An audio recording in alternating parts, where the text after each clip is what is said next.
The tar sands development located in northern Alberta, Canada, is the largest industrial development ever in the history of mankind.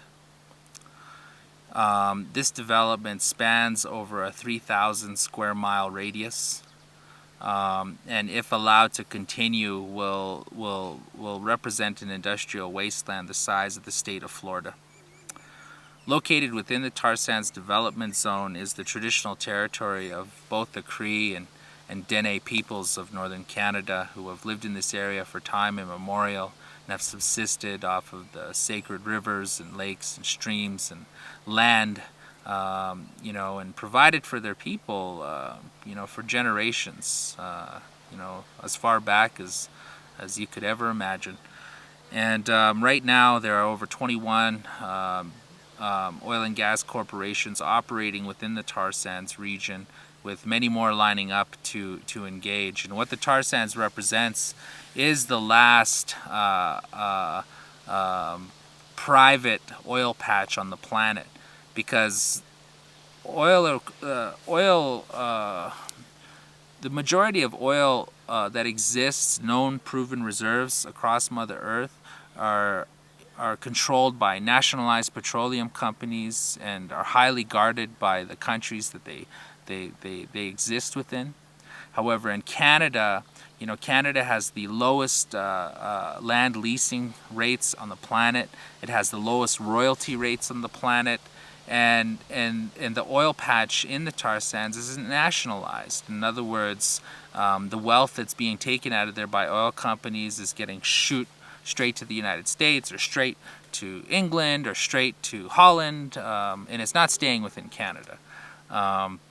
And all the while, the destruction that is coming from the type of operation or the type of extraction that they use to get the oil out of the ground in the tar sands region is extremely intense, because of the fact that it's not your conventional kind of oil that exists there. It's what's called bitumen. And it's a mix of heavy tar and sand and clay, 30 to 100 meters below pristine boreal forest in Canada's north.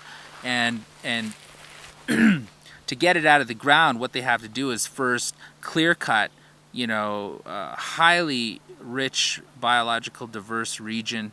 They have to clear cut that land. They then have to strip mine the top layer of soil and clay off of the bitumen, and then they strip mine it out of the earth. And so I had mentioned a 3,000 square mile radius of development that they have planned within the Athabasca tar sands deposit, and 30% of that is it's economically viable to strip mine. The other 70%, they use a process called in situ extraction, which requires intense amounts of water. And what they do is they superheat water, generate steam, and they inject that deep into the earth, and essentially melt the oil so that it runs freely to a lower location in the ground, where they drill another pipe that then sucks it up like a straw. And this is called SAGD, or steam-assisted gravity drainage.